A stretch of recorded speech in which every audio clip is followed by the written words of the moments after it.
قرائت شاهاثر علامه باباجان غفورов توجیکان، تاریخی قدیمترین قدیم، عصر میانه و دوره نو. گفتار 41. اثری تاجیکان شعله‌ای بود که به صحیفه های تاریک و فراموش گشته تاریخ ملت تاجیک روشنی انداخته، پدیده های خودشناسی و افتخار ملی را تکمیل داد. پرزیدنت جمهوری تاجیکستان امامعلی رحمان.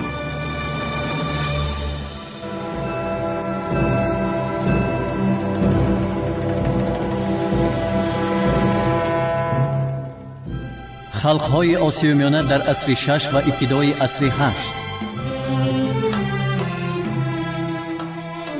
دین.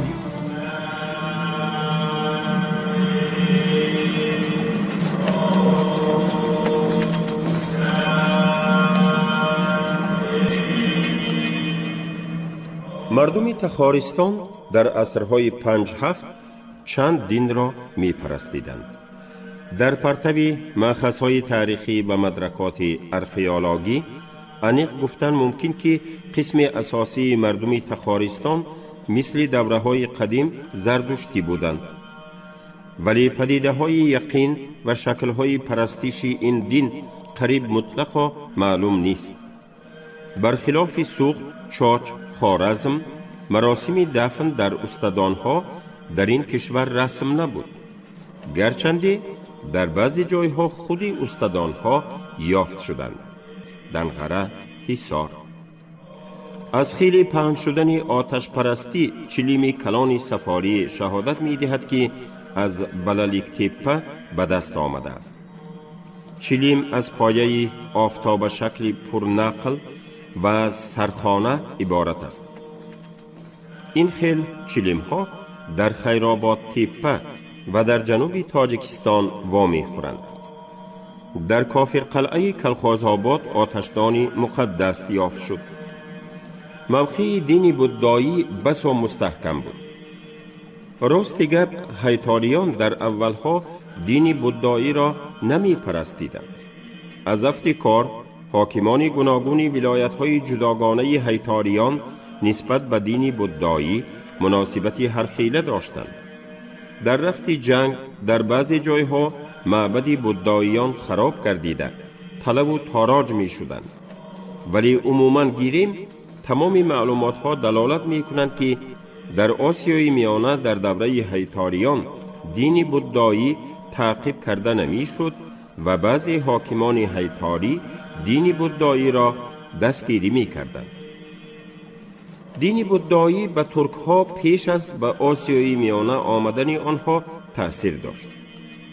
در آخر عصر 6 و اول عصر 7 بعضی حاکمان غربی ترک ها به دین بودایی اعتقاد می بندند و هم در جنوب آسیای میانه هم در افغانستان و شمال هندوستان به ساختمان عبادتگاه های بودایی شروع می نمایند و بوداییان را طرفگیری می کنند. سیاح عصر 8 خبر می دهد که در تخارستان شاه و اعیان و فقرا بت می پرستند. خودی همین گپ در حق ختلان هم گفته شده است.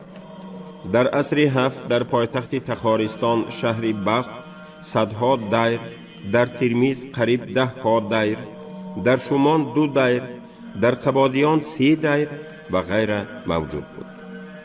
در هر یک دیر شماره معینی راهبان از 2 تا 50 راهب بود. دین بودایی به پامیر هم سر در آورد.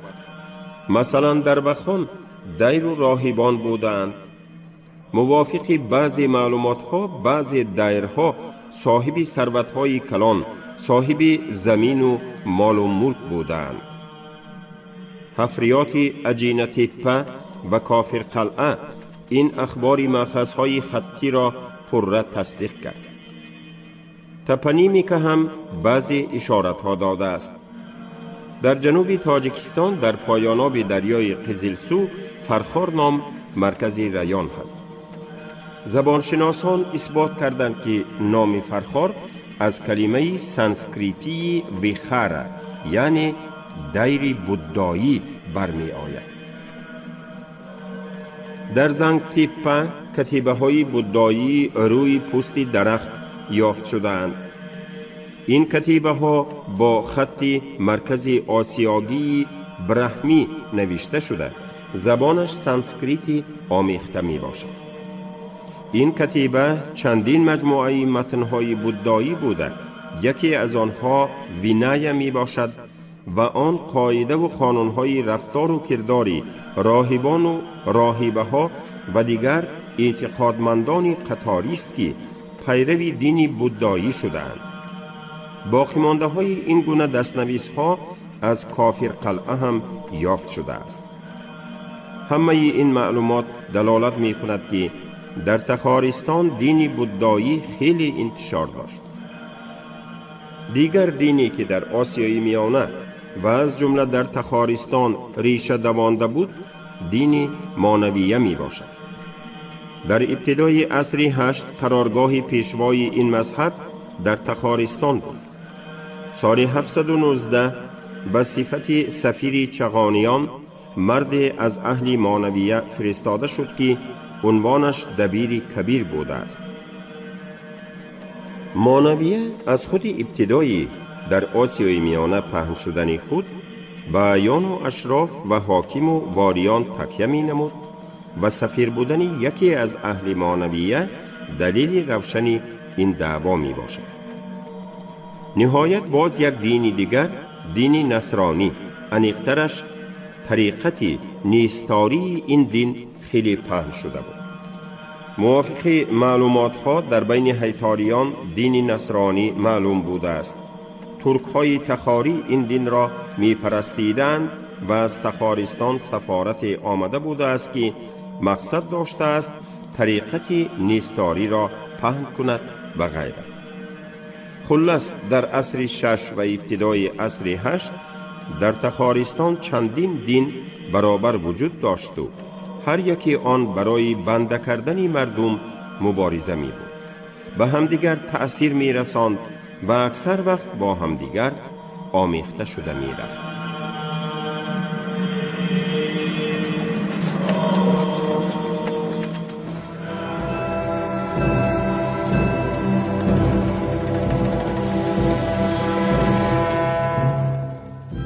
خلقهای آسیای میانه در عصر 6 و ابتدای عصر 8. سوخت در عصرهای 6-7. توصیفات عمومی. نام سوخت در مأخذهای گوناگون زبان در مدت مدید دچار می شود. محقق مشهور تاماشک تخمین پیش نهاد که کلمه سوخت از کلمه عمومی ایرانی برمی آید و معنایش رخشیدن، درخشیدن و سوختن است. در فرهنگ های تاجیکی و فارسی کلمه مذکور تماما دیگر خیل شرح داده می شود. شیبر زمین یا خودپستی که در آنجا آب کول می شود.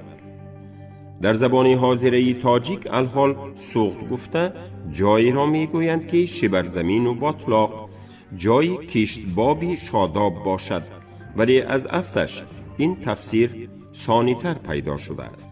حدود گیوگرافی سوخت چگونه بود؟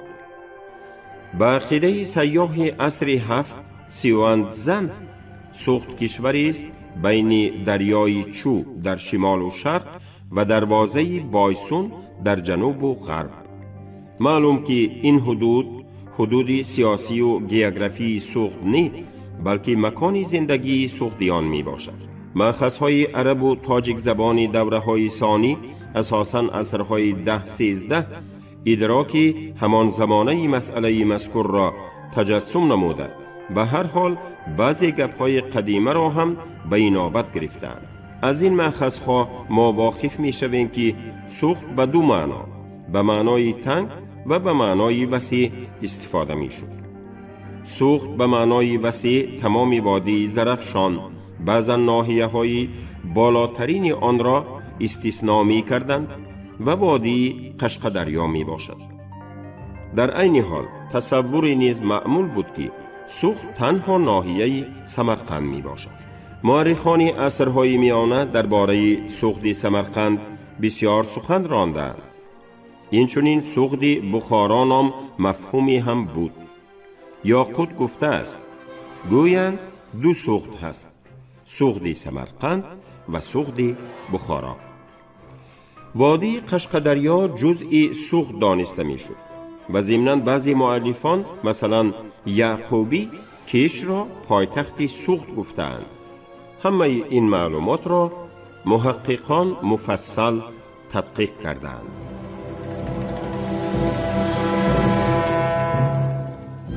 خلقهای آسیای میانه در عصر 6 و ابتدای عصر 8.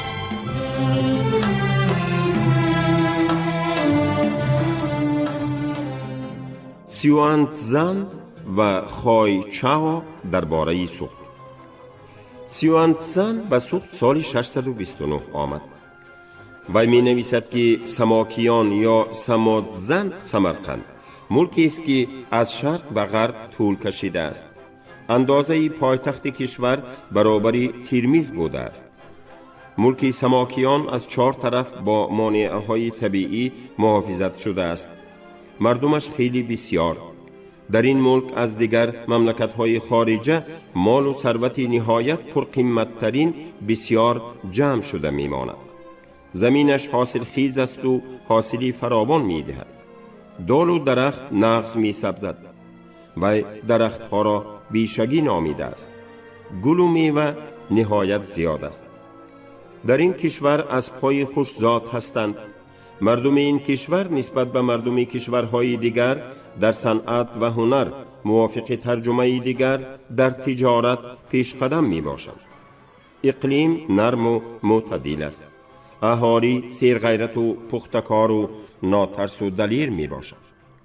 این کشور در مابین کشورهای بربری جای گرفته است. تمام خلقهای همسایه در خوش اخلاقی و نکوکاری از سغدیان عبرت می گیرند. پادشاه کسی جسور و بیباک است و همه ناحیه های اطراف به وی اطاعت دارند. در اختیار شاه لشکری سرشمار از جمله سربازانی سواره هست. سربازانی که سیاح آنها را چیکیه نامیده است مقامی مخصوص داشتند. آنها به درجه فداکار بودند که حتی با شادی سوی مرگ می رفتند. وقتی آنها حمله کنند یگان دشمن استادگری کرده نمی توانست. سپس سیوانت زن از ملک های میماکیه یا میماخی، میمرغ، زیبودن، کبودان، سیویشوانیتزیه، کوشانیه، بوخی، بخارا، زیشوان، کش و غیره سخن میراند.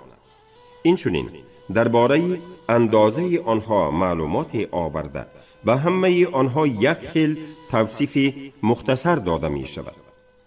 در بابت عرف و عادت و محصولات به سماکیان سمرقند شباهت دارد. خای چاو سال 726 عموماً کشوری خو را تصویر نموده. به هیئت آن ان، بخارا، ساو، اشتهان، شی، کش، شیلا، می، میمرغ و کن سمرقند را داخل کرده است. گرچندی هر یکی این ملک ها ملکی داشته باشند هم همه آنها به عرب ها تابع می باشند. این ملک ها کلان نیستند و در هر یکی آنها دسته خردی سربازان هست. از چاروای اینجا شتر، خچیر، گوسفند و اسب را نام بردن ممکن. پخته می کارند. لباس مردم پختگین است. شلوار و جامه های آنها پشمین. مردان سله سفید می بندند و ریش و مویسر خود را تازه می تراشند. زبان آنها از زبان مردمی مملکت های همسایه فرق دارد. عرف و عادت آنها بد است. هر زنی را حتی مادر و خواهر خود را هم به زنی می گیرند. در ایران هم مرد حق داشت مادرش را به زنی گیرد. در 6 ملک دینی زردشتی را می پرستند. دینی بودا رسم نی، فقط در سمرقند یک دیر بودایی هست و آن یک راهب دارد. خلقهای آسیای میانه در عصر 6 و ابتدای عصر 8. تاریخ سیاسی. الحال مدرکات کافی نیست که تاریخ سیاسی سوخت، علل خصوص تاریخ سیاسی ملک‌های آن ترتیب داده شود. مأخذها فقط معلومات‌های بی ربطی علاهیده می‌دهند. در ابتدای عصر 7 موافق خبری سالنامه تاریخی در سوخت سمرقند در سالنامه نامش را کن گفتند، آلی محله حکم میراند که به نیاگان یوجی نسبت داشت یا خود را به یوجی ها منصوب اعلان میکرد. چون این عقیده هست که بعد جلوس خود این آل بی تنفس قریب که از ابتدای ایره نو حکمرانی کرده است. عنوان ملیک چژاو بود. ملیکی سوختیان در همان وقت در علودی نام شهر سیرادن زندگی میکرد. سالنامه نوشته است که کن دولتی مقتدر است. در نتیجه حتی خاقانی غربی ترک ها دتای سالهای حکمرانیش از 575-76 تا 603 لازم دانسته است که با ملیکی سوخت تایشیپی، شیون و شیراتاری نام او را چنین خواندند خویش و اقربا شود و دخترش را بزنی داده است. شاهانی سوخت به اولاد اونش نسبت داشتند. این نام در سالنامه های مورخان خطای ذکر شده است و در نوشتجات سوختی آن نیز وامی خورد. در آن دوره ها به کن یعنی به سوخت سمرقند میمرغ، سا و خی، اشتهان و کوشانیه، انی صغیر ناحیه‌ای در سرحد شرقی واحه بخارا، نشیبا، نصف بر این 8 ملک تابع بودند. به همین طریق قریب تمام ملک های وادی زرافشان از افتکار فقط غیر از قسم غربی آن و این چنین وادی قشقدر یا نصف در زیر تصرف ملیکی سوخت سمرقند بود. عملا معلوم نیست که این اتحاد کی به وجود آمد، چه خصوصیت داشت و درجه اطاعت ملک های علاهیده به حکومت مرکزی چگونه بود. در قصر ملیکی سوخت سمرقند کاخ نیاگان هست که ماه 6 در آنجا نظر می دهند. دیگر ملیکان جمع آمده به نظردهی یاری می رسانند. این خبر را دلیل همین دانستن ممکن که در بین ملیک های سوخت رابطه خیش و تباری بود و همه آنها گویا یک اجداد عمومی داشتند. به این مأخذها هم اشارت کرده. البته دیگر گونه توضیح را هم از اعتبار ساخت کردن در کار نی، یعنی احتمال می رود که فرمانبرداران عالی حکمران سمرقند عهده‌دار بودند در مراسم نظردهی شرکت نمایند و با همین به ملیک خود صادق بودنشان را نشان دهند. از افتکار امکان پذیر بودن هر دو توضیح را در نظر داشتند در کار. به گمان است که هیئت و حدود گیوگرافی این اتحاد به تغییر مانده باشد. احتمال در این یا آن دوره موجودیت وی واحه بخارا یا خود قسم زیاد آن را در بر می گرفت. این را از چنین خبری مسعودی فهمیدن ممکن که دیوار اطراف واحه بخارا را در قدیم یکی از پادشاهان سوخت ساخته بوده است. در کدام یک دوره وجودی سوخت پایتخت آن کیش بود. به این مأخذهای دوره‌های ثانی‌تر هم اشارت می کنند. در این باره مورخ عصر نوح یعقوبی هم خبر می دهد. تقویت ملک کیش در چاریک یکم عصر 7 آغاز می یابد. ملیک تیچا، مبادا این تلفظ اجنبی همان نام ایرانی تیش نباشد، ملیکی مقتدری حساب می شد. وی به کدام یک دولت خارجی هیئت سفارت فرستاد. شهری کیشه را ساخت که عادتاً خودی همان کیش می گوید. این چنین خبر هست ششیپی نام دیگر ملیک نیز سال 642 با تحفه و انعام زیاد هیئت سفارت فرستاده بود. در مأخذهای تاریخی درباره وی دیگر یگان معلومات نیست، ولی این ملک تنگه می برآورده است. در بین تنگه هایی که در پنجکینت یافت شد، تنگه هایی هستند که در روی آنها اخشید ششپیر نوشته شده است. در تنگه ها ایدئاگرام آرامی پادشاه هست که در تنگه های سغدی عنوان حاکمان تمامی سغد اخشیدها را افاده می کنند. در نتیجه مقایسه این معلومات معلوم می شود که از همه عمیق‌ترین شرح و توضیح آن همین که ششپیر نام ملک پادشاه تمامی سغد بود. البته این فقط یکی از راه‌های تأویل مسئله می باشد. ولی حکمرانی کیش در اتحاد سغد طول نکشید. اینک موافق خبر مأخذها دیر نگذشته در بین سالهای 656-660 ملکی نوی کیش چژاو شیاگیه نام را بیچونین چونین خوانده است مطیع پادشاه سمرقند شد. در آمدی گپ ملکی سغدی سمرقند اندکی پیشتر در بین سالهای 650-655 پادشاه تمامی سغد شده بود. از افتکار یک فرصت معین لازم شده است که کیش حکمرانی سمرقند را اعتراف کند. فقط تخمین کردن ممکن که در مدت این 5 سال در بین سمرقند و کیش مبارزه رفته است و در نتیجه ششپیر سرنگون شده است و بجای وی به تخت کیش شیاگیه شیعها برآمده است. عنوان اخشید سغد اکنون نصیب عالی سمرقند شد که اجنبیان آنها را فخومن می گویند.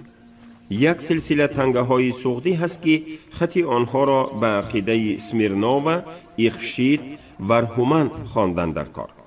به عقیده وی فخومن تلفظ اجنبی نام شاه سغدیان ورهومن یا خود انیخترش ابرهومن است. نام این پادشاه در کتیبه کلان سغدی افراسیاب هم ذکر شده است. در برابر پادشاهان عمومی سغد ملک‌های محلی هم وجود داشتند.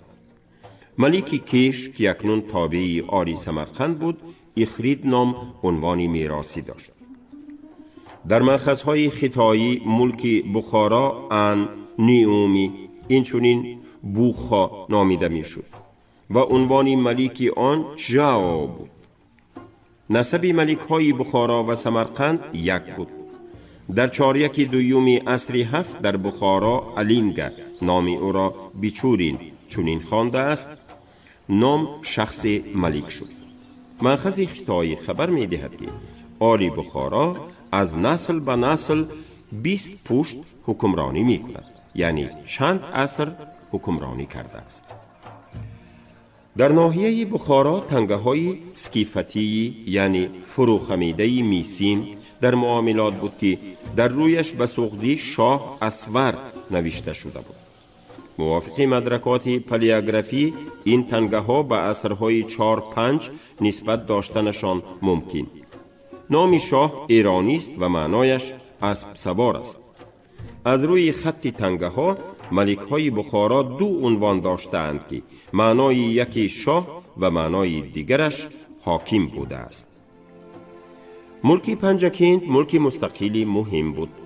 به هیئت آن غیر از ناحیه خودی پنجکینت آن زمانها نامش پنج بود. در ابتدای عصر 8 اطراف بالا آب زرفشان هم داخل می شد. در حجتهای سغدی که از کوه مغ یافت شد ماهیان به معنای مهتابی، پرگار یعنی زمینی بالای کوه، فلغری حاضره، کشتوتی حاضره، مرتوشکت مسچاه حاضره نام برده می شود. در این ناحیه بسیار دیهه ها بود. در اینجا دیهه های مدم و قوم الحال با همین نام وجود دارند. زراوتک زیرآباد حاضره، اسکاتر زمینی بالایی اسکادری حاضره، خشیکند خشیکتی حاضره، ورز بلند ورزی مناری حاضره، کروتی حاضره، فتمیوی حاضیره، پاخوتی حاضیره، ارتماوت فلماوتی حاضیره، شوکت شهری سیاه شوتکی حاضیره ذکر کردیدند. وادی یغناب هم به ملک پنجکین داخل می شد. از افتکار دیگر ناحیه های پیتمن بوتمان عصر میانه، یعنی در این مورد ناحیه های کوه های حصار و زرفشان هم به هیئت ملک پنجکین داخل می شدند یا به آن تابع بودند. مثلا در حجت های موخ دهه حاضره انزاق نام برده شده است. تنگه های سرشماری پنجکین 5 را محققان به تفصیل تدقیق می کنند. مقرر شد که در پنجکین 5 آلی محلی حکمرانی می کرد، ولی نام نمایندگان آلی مذکور به جز بعضی استثناها تا حال معین نشده است. در ایامی وزنین ترین وجودی سوخت در 4/1 عصر 8 در نتیجه حمله عربها مقام ملک پنجکین خیلی بالا شد، زیرا در ابتدا وی به تالان و تاراج عربها گرفتار نشده بود. حاکم پنجکین دیوشتک که خود از اولاد شاهان نبود، در حجت V4 کوه موخ نام پدری یادخشتک به عنوان شاه ذکر شده است.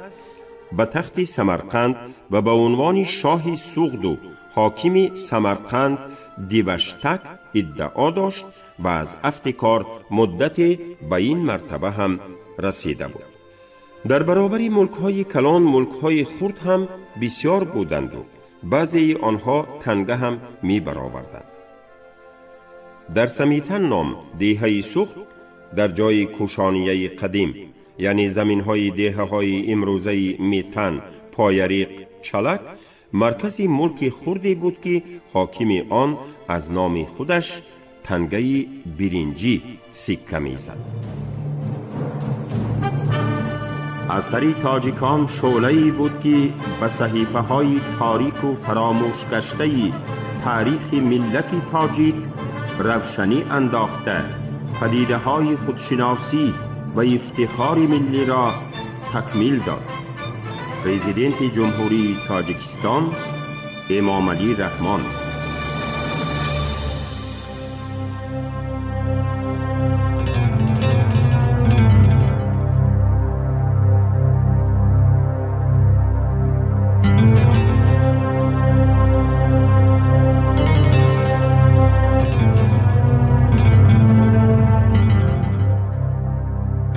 شما گفتاری 41 را از کتاب علامه باباجان غفورов تاجیکان شنیدید. عبدالرشید خوجمپولов خوند. کارگردان شیرالی نغزلی.